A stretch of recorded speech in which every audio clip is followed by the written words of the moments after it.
Currently all India Institute of Medical Science MCRE common recruitment এক্সামিনেশনের allied health science সহ বিভিন্ন পোস্টে কিন্তু রিক্রুটমেন্টের জন্য ফর্ম ফিল আপ চলছে অনলাইনে। তো লাস্ট ডেট রয়েছে 2 ডিসেম্বর 2025-এ। ফর্ম বেরিয়েছে তোমাদের 14 তারিখে, আর নোটিশ বেরিয়েছে 11 তারিখে। তো আজকের এই ভিডিওতে অ্যালাইড হেলথ সায়েন্স সহ বিভিন্ন যে পোস্টগুলো রয়েছে সেই পোস্টগুলো নিয়ে আলোচনা করব। অ্যালাইড হেলথ সায়েন্সে বিশেষ করে যে পোস্টগুলো বেরিয়েছে এমসিআরইর আন্ডারে। চলো ভিডিওটি শুরু করা যাক। তোমরা যদি চ্যানেলে নতুন হয়ে থাকো চ্যানেলটিকে সাবস্ক্রাইব করে ভিডিওটিতে একটি লাইক করে দিও। তো এমসিআরই 4-এর ঠিক আছে এই নোটিফিকেশনটি 11/11/2025-এ প্রকাশিত হয়েছে All India Institute of Medical সায়েন্সের অফিসিয়াল ওয়েবসাইটে। AIIMS common recruitment examination CRE 4, ঠিক আছে, কিছুদিন আগেই মানে জুলাইতে 11/7-এই কিন্তু একটা রিক্রুটমেন্ট হয়েছে। পরেই কিন্তু আরও একটা রিক্রুটমেন্ট, মানে দুটো করে রিক্রুটমেন্ট কিন্তু সিআরইতে হচ্ছে প্রতি বছরই দেখতে পাচ্ছি। তো এবার 2 ডিসেম্বরের থেকে তোমাদের কিন্তু লাস্ট ডেট রয়েছে ফর্ম ফিল আপের, এবং শুরু হয়েছে অনলাইন অ্যাপ্লিকেশান 14/11 থেকে 2/12/2025 পর্যন্ত অনলাইনে ফর্ম ফিল আপ চলবে। তো এখনও পর্যন্ত যারা ফর্ম ফিল আপ করোনি তাদেরকে বলবো তোমরা যদি এলিজিবল হও তাহলে ফর্মটি ফিল আপ করে দাও, ঠিক আছে। তো এবার এখানটায় তোমাদের যে পার্টিসিপেটিং এইমসগুলো রয়েছে, যে কোন কোন এইমসে তোমাদের চাকরি হতে পারে, সে all India Institute of Medical Science যত রয়েছে আমাদের ইন্ডিয়ার মধ্যে প্রায় 26টা এইমসের জন্য কিন্তু, এবং যে সেন্ট্রাল গভর্নমেন্ট হসপিটাল রয়েছে সমস্ত কিছু মিলিয়ে প্রত্যেকটা এইমস এবং আদার্স যে সেন্ট্রাল গভর্নমেন্ট হসপিটাল 26টার মধ্যে তোমাদের এই রিক্রুটমেন্টের জন্য ভ্যাকেন্সি রয়েছে, ঠিক আছে। এমসিআরই 4-এর অনলাইন মোডে তোমাদের কিন্তু এখানে ফর্ম ফিল আপ করতে হবে, ঠিক আছে। তো ফর্ম ফিল আপটি কীভাবে করতে হবে? Experience certificate, no objection certificate তোমাদের কী করে বানাতে হবে, এজ রিল্যাক্সেশন কত রয়েছে, ঠিক আছে। এজ রিল্যাক্সেশন এসসি এসটিদের জন্য রয়েছে 5 বছরের, ওবিসিদের জন্য রয়েছে 3 বছরের, পিডাব্লিউডিদের জন্য রয়েছে 10 বছরের, ঠিক আছে। এছাড়াও এক্স সার্ভিসম্যানদের জন্য আলাদাভাবে এজ রিল্যাক্সেশন রয়েছে। ওবিসি এনসিএল সার্টিফিকেট লাগবে যারা ওবিসি ক্যান্ডিডেট রয়েছে। এবার এখানে অ্যাপ্লিকেশন ফিস তোমাদের লাগবে জেনারেল এবং ওবিসি ক্যান্ডিডেটদের জন্য 3000 টাকা, এসসি এসটি ক্যান্ডিডেট এবং ইডাব্লিউএস এর জন্য লাগবে 2400 টাকা, পার্সন উইথ ডিসএবিলিটির জন্য এক্সামটেড, কোনো ফিস পেমেন্ট করতে হবে না, ঠিক আছে।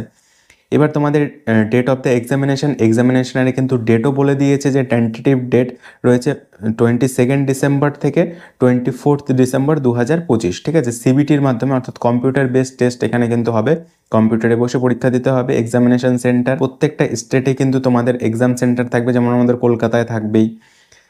অ্যাডমিট কার্ড তোমাদের 3 দিন আগে দেওয়া হবে এক্সামের, এবং 7 দিন আগে তোমাদের এক্সাম সেন্টার কোথায় পড়ছে সেটা তোমরা জানতে পেরে যাবে। 7 দিন আগে তোমাদেরকে ইনফর্ম করে দেওয়া হবে। কম্পিউটার বেসড টেস্টের মধ্যে তোমাদের টোটাল 100টা কোশ্চেন থাকবে এমসিকিউ, এবং 90 মিনিট সময় থাকবে। এই 90 মিনিটের মধ্যে 100টা এমসিকিউর মধ্যে 20টা এমসিকিউ থাকবে general knowledge, aptitude, knowledge of computer, এবং 80টা এমসিকিউ থাকবে তোমাদের ডোমেন সাবজেক্ট থেকে, অর্থাৎ তোমরা যে কোর্সটা করেছো সেই কোর্স থেকে। টোটাল 5টা সেকশনে থাকবে, ইচ সেকশনে 18 মিনিট করে সময় থাকবে, এবং 20টা করে কোশ্চেন থাকবে। টোটাল 100টা কোশ্চেন তোমাকে সলভ করতে হবে 90 মিনিটের মধ্যে। ইংলিশ এবং হিন্দির দুটো ভার্সনেই থাকবে, কিছু কিছু পোস্টের ক্ষেত্রে ইংলিশই শুধু থাকবে, হিন্দি থাকবে না, সেটাও দেখে নিচ্ছি। Qualification and other criteria, qualify করার জন্য তোমাকে কিন্তু 40% কোশ্চেন রাইট করতে হবে। আনরিজার্ভ এবং ইডাব্লিউএসদের জন্য 35 ফর ওবিসি এবং 30% ফর এসসি এসটি ক্যান্ডিডেটদের জন্য, এটা কোয়ালিফাইং মার্কস, ঠিক আছে। এখানে নেগেটিভ মার্কিং রয়েছে 1/4, এবং ইচ কোশ্চেনের জন্য তোমার 4 মার্কসের রয়েছে, মানে টোটাল 400তে তোমাদের পরীক্ষা হবে, ঠিক আছে। এবার তোমাদের এখানে সিলেবাস অফ দ্য ল্যাঙ্গুয়েজ, এবার কোন বিষয়ের জন্য, যেমন ওটি টেকনোলজিস্টের ইংলিশে থাকবে, ঠিক আছে, ফার্মাসিতে থাকবে English, medical microbiology CSSD technician English, medical laboratory technology English and Hindi দুটোই থাকবে, ঠিক আছে। এরকমভাবে কিন্তু এখানে সিলেবাসটা বলে দেওয়া রয়েছে। এবার আমরা মেনলি দেখবো যে তোমাদের এখানে অ্যাপ্লাই করার জন্য এলিজিবিলিটি কী লাগবে, এবং অ্যালাইড হেলথ সায়েন্সের কোন কোন পোস্টগুলো রয়েছে, যেখানে জুনিয়র ইঞ্জিনিয়ার থেকে শুরু করে বিভিন্ন প্রায় 51-52টার মতন পোস্ট রয়েছে, ঠিক আছে। এবার এখানে প্রথমেই হচ্ছে জুনিয়র অডিওলজিস্টের জন্য তোমাদের বিভিন্ন এইমসের ক্ষেত্রে রয়েছে, এখানে পে লেভেল রয়েছে, পে লেভেল 6। জুনিয়র অডিওলজিস্টের জন্য তোমাদের এসেনশিয়াল কোয়ালিফিকেশান লাগবে BSc degree in speech and hearing from a recognised university, ঠিক আছে। বিটুইন 21 থেকে 30 বছর বয়স হতে হবে। এইমস ভাটিন্ডা, ভোপাল, কল্যাণীতেও রয়েছে, ঠিক আছে। এইমস রায়বেরেলি, এইমস নিউ দিল্লি, ঠিক আছে। এরপরে রয়েছে তোমাদের কি post, technician, OT anaesthesia technician, technician assistant, technical anaesthesia operation theatre, technical officer, মানে প্রত্যেকটা পোস্ট ওটির উপরে কোন কোন পোস্টগুলো রয়েছে সেগুলো বলেছে, ঠিক আছে। Technical assistant, technical anaesthesia operation theatre, AIIMS পাটনাতে রয়েছে। লেভেল 6-এর স্যালারি 25 থেকে 35 বছর বয়স বিটুইন থাকতে হবে। BSc in operation theatre technique equivalent with 5 year experience কিন্তু তোমার থাকতে হবে, অথবা 10+2 science with diploma in operation theatre or equivalent with 8 বছরের ওটির এক্সপিরিয়েন্স তোমাকে থাকতে হবে কনসার্ন ফিল্ডে, তাহলেই তুমি এখানে এলিজেবল, ঠিক আছে। এরপরে রয়েছে লেভেল 7-এর জন্য, যেমন তোমাকে 10 বছরের এক্সপিরিয়েন্স থাকতে হবে বিএসসি ওটির করার পরে, BSc OT technics or equivalent with 10 ইয়ার্সের এক্সপিরিয়েন্স, ঠিক আছে। বিএসসি ওটি থাকলেও তুমি এখানে অ্যাপ্লাই করতে পারছো, ঠিক আছে। বিএসসি করা থাকলে কিন্তু তোমার এখানে চান্সেসটা বেশি, মানে তুমি এলিজেবল, ঠিক আছে। তুমি তোমার এসেনশিয়াল কোয়ালিফিকেশান ম্যাচ করে যাবে তোমার যে কোনো বিএসসি ডিগ্রি থাকলে যে কোনো পোস্টের উপরে, ঠিক আছে। AIIMS Bhopal, AIIMS Patna, Vijaypur, AIIMS Mangalagiri, BSc operation theatre technology, BSc operation theatre technology, ডিপ্লোমার সংখ্যা কিন্তু খুবই কম, ঠিক আছে। ফার্মাসিস্টের যেমন, ফার্মাসিস্ট আবার কি, diploma in pharmacy from a recognised university. তুমি ফার্মাসিস্টের ক্ষেত্রে লেভেল 4, লেভেল 6-এর ডিপ্লোমা ইন ফার্মাসি করেই তুমি অ্যাপ্লাই করতে পারবে 21 থেকে 27 বছরের মধ্যে। এবার এখানে বিভিন্ন এইমসের ক্ষেত্রে যেমন pharmacist AIIMS Guwahati, Jodhpur, new Delhi, essential qualification bachelor থাকলে হবে, অথবা diploma in pharmacy from a recognised university, আর তার সঙ্গে তোমার 3 ইয়ার্সের এক্সপিরিয়েন্স তোমার থাকতে হবে drugs store of a hospital as well as pharmaceutical concern. তো এবার তোমাদের তারপরে কি পোস্ট রয়েছে, নেক্সট পোস্ট দেখব, সিএসএসডি টেকনোলজিস্ট, ঠিক আছে, টেকনিশিয়ান, বিএসসি মেডিকেল মাইক্রোবায়োলজি অর্থাৎ মেডিকেল টেকনোলজি উইথ 3 ইয়ার্সের এক্সপিরিয়েন্স, সিএসএসডি 200 বেডেড হসপিটাল অথবা স্টাফ নার্সরাও এখানে অ্যাপ্লাই করতে পারবে সিএসএসডি টেকনিশিয়ানের জন্য, ঠিক আছে। তারপরে রয়েছে lab attendant, technician, laboratory lab technician, junior medical laboratory technologist, medical টেকনোলজিস্টের জন্য এখানে দেখো জুনিয়র মেডিকেল ল্যাবরেটরি টেকনোলজিস্টের যে পোস্টগুলো রয়েছে সেখানে লেভেল 5-এর স্যালারি রয়েছে। এইমস ভোপালে রয়েছে বিটুইন 18 থেকে 27 বছর বয়স পর্যন্ত তুমি এখানে অ্যাপ্লাই করতে পারবে। এসেনশিয়াল কোয়ালিফিকেশান তোমাকে এখানে লাগবে 10+2 science subject with physics, chemistry and biology or biotechnology and 2 বছরের regular diploma in DMLT course করা থাকতে হবে, মানে রেগুলারে তোমার করতে হবে। তার সঙ্গে তোমার 1 ইয়ারের রিলেভেন্ট এক্সপিরিয়েন্স লাগবে ল্যাবরেটরিতে উইথ মিনিমাম 100 বেডেড হসপিটালের, ঠিক আছে। অথবা তুমি যদি উচ্চ মাধ্যমিক পাস করে ফিজিক্স, কেমিস্ট্রি, বায়োলজি নিয়ে তার সঙ্গে যদি তোমার ব্যাচেলার ডিগ্রি থাকে তাহলে কিন্তু সেক্ষেত্রে তোমার কোনো এক্সপিরিয়েন্স লাগছে না। এখানে প্রত্যেকটা জুনিয়র মেডিকেল ল্যাবরেটরি টেকনোলজিস্টের লেভেল 5-এর স্যালারি রয়েছে, প্রায় এসেনশিয়াল কোয়ালিফিকেশান একই রকম, ঠিক আছে। এবার ল্যাব অ্যাটেন্ডেন্ট পোস্টের জন্য লেভেল 2-এর স্যালারি রয়েছে। এই লেভেল 2-এর স্যালারিতে দেখো diploma in medical laboratory technology, desirable 2 years relevant experience. Desirable মানে এটা না থাকলেও তোমার চলবে, এসেনশিয়ালটা থাকলেই তুমি অ্যাপ্লাই করতে পারবে এবং তুমি এলিজেবল, ঠিক আছে। ল্যাব টেকনিশিয়ান পোস্টের জন্য দেখো এইমস ভাটিন্ডাতে আবার লেভেল 5-এর স্যালারি, এখানে 10+2 science, diploma in medical laboratory technology, মানে তুমি ডিএমএলটি দিয়ে লেভেল 5-এর স্যালারি পাচ্ছ, ঠিক আছে। তো এবার এইমসের উপরে ডিপেন্ড করছে যে সব এইমসে এক রকমের না, ঠিক আছে। এবার দেখো এখানে এইমস বিজয়পুরেও লেভেল 5-এর স্যালারি দেবে, আবার এখানে 10+2 উইথ ডিপ্লোমা থাকলেই তুমি এলিজেবল, ঠিক আছে। বিএসসি ছাড়াও তুমি অ্যাপ্লাই করতে পারবে। ল্যাবরেটরি টেকনিশিয়ানের পোস্টের জন্য যেমন এখানে দেখো লেভেল 6-এর স্যালারি রয়েছে, BSc in medical laboratory technology or equivalent with 5 year experience in field, ঠিক আছে। 5 বছরের এক্সপিরিয়েন্স থাকতে হবে বিএসসির পরে, আর ডিপ্লোমার পরে তোমার 8 বছরের এক্সপিরিয়েন্স থাকতে হবে, তাহলে তুমি লেভেল 6-এর স্যালারিটার জন্য এইমস বাতিন্দা, এইমস নাগপুরে এলিজেবল, ঠিক আছে। এর পরের কি পোস্ট রয়েছে, এরপর দেখো অ্যালাইড হেলথ সায়েন্সের জন্য যে নেক্সট পোস্টগুলো রয়েছে সেগুলো আমরা দেখব। এখানে কিন্তু প্রচুর পোস্ট রয়েছে, অন্যান্য যে নন মেডিকেল পোস্টগুলো রয়েছে এগুলো গ্রুপ বি এবং গ্রুপ সি পোস্টের জন্যই মেনলি এই রিক্রুটমেন্টগুলো, এমসিআরএ কমন রিক্রুটমেন্ট এক্সামিনেশন। এরপর অপথালমোলজি, টেকনিক্যাল অফিসার, অপটোমেট্রিস্টের যে পোস্টগুলো রয়েছে, অপটোমেট্রিস্টের কি পোস্ট রয়েছে, অপথালমিক অ্যাসিস্ট্যান্ট অর রিফ্লেকশনিস্ট, এখানে তোমাকে 18 থেকে 27 বছর বয়সের মধ্যে তোমাকে অ্যাপ্লাই করতে হবে এবং তোমার পে লেভেল থাকবে এখানে level 5, degree in optometry from a recognised institution or hospital, 1 year experience in relevant field. অর্থাৎ তুমি যদি ডিগ্রি করো মানে বিএসসি করা থাকে অপটোমেট্রির উপরে, তাহলে তোমার লাগবে 1 বছরের এক্সপিরিয়েন্স, আর যদি তুমি ডিপ্লোমা করো সেক্ষেত্রে তোমার লাগবে 2 বছরের এক্সপিরিয়েন্স। ঠিক আছে, তাহলে তুমি এখানে অ্যাপ্লাই করার জন্য এলিজিবল। আর দেখো অপটোমেট্রির ম্যাক্সিমাম পোস্টেই কিন্তু তোমাকে এখানে বিএসসির ডিগ্রি চেয়েছে। ঠিক আছে, বি অপটোমেট্রি চেয়েছে। আর এখানে ডিপ্লোমার একটা বলেছে যে দেখো হাইলাইট করে রেখেছি, 10+2 higher secondary from a recognised board, diploma in optometry should have working knowledge of computer. তার সঙ্গে কম্পিউটার নলেজ জানা থাকলে এবং ডিপ্লোমা করা থাকলে তুমি আবার এখানে অ্যাপ্লাই করার জন্য এলিজিবল। তো এটা ডিপেন্ড করছে যে এইমসের ওপরে, সব এইমসে একরকম না।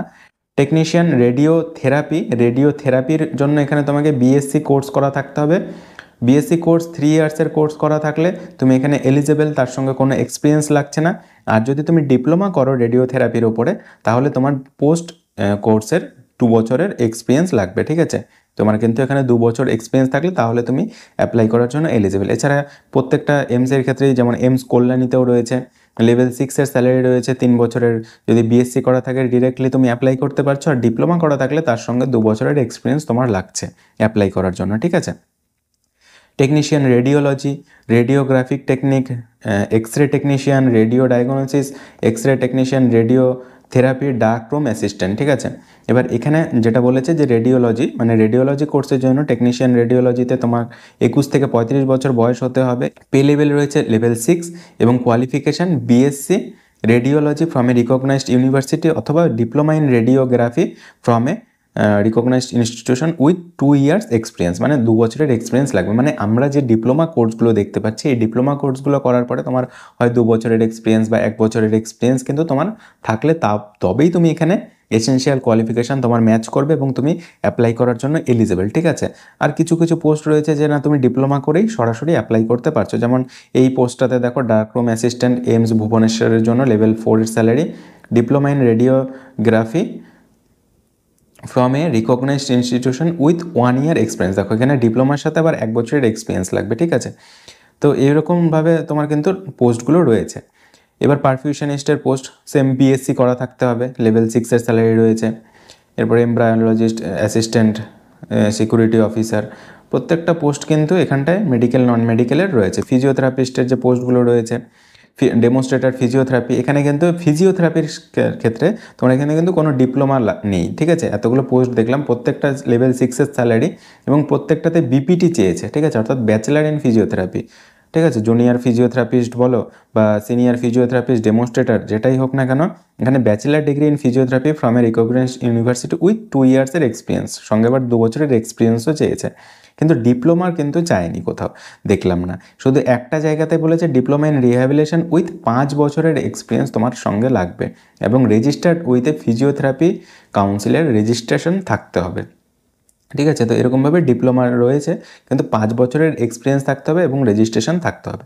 ঠিক আছে, ফিজিওথেরাপিস্টের কোর্সের ক্ষেত্রে, অর্থাৎ ব্যাচেলার কোর্স করা থাকলে কিন্তু তোমার এক্সপিরিয়েন্স ছাড়াই তুমি ম্যাক্সিমাম পোস্টের জন্য এখানে এলিজিবল। ঠিক আছে, এবার নার্সিং অফিসারের পোস্ট রয়েছে, নার্সিংয়েরও কিছু ভ্যাকেন্সি রয়েছে এই রিক্রুটমেন্টের মধ্যে। অকুপেশনাল থেরাপিস্টের ভ্যাকেন্সি রয়েছে এখানে 10+2 সায়েন্স, ফিজিক্স, কেমিস্ট্রি, বায়োলজি অথবা এবং তার সঙ্গে bachelor degree in occupational therapy course করা থাকতে হবে এবং 2 বছরের এক্সপিরিয়েন্স থাকতে হবে, তাহলে তুমি এখানে অ্যাপ্লাই করার জন্য এলিজিবল। ঠিক আছে, এবং এখানে দেখো ডিগ্রি ইন অকুপেশনাল থেরাপি, কোনো এক্সপিরিয়েন্স ছাড়াই জুনিয়র অকুপেশনাল থেরাপিস্টের জন্য এলিজিবল, লেভেল 6-এর স্যালারি রয়েছে।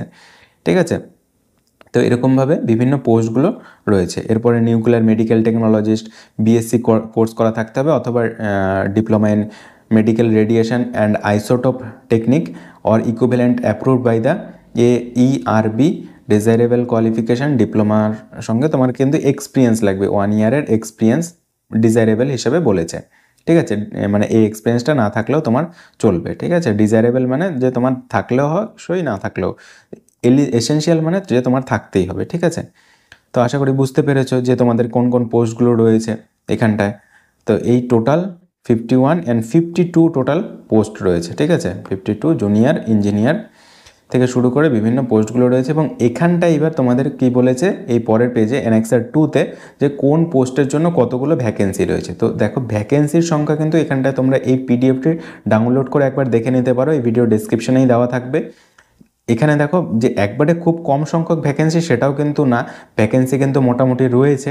তো একবারে হিউজ ভ্যাকেন্সি তো আর থাকে না, এবার দুটো একটা তিনটে 40টাও ভ্যাকেন্সি রয়েছে, 30টাও রয়েছে, 59ও রয়েছে অপারেশন থিয়েটারে।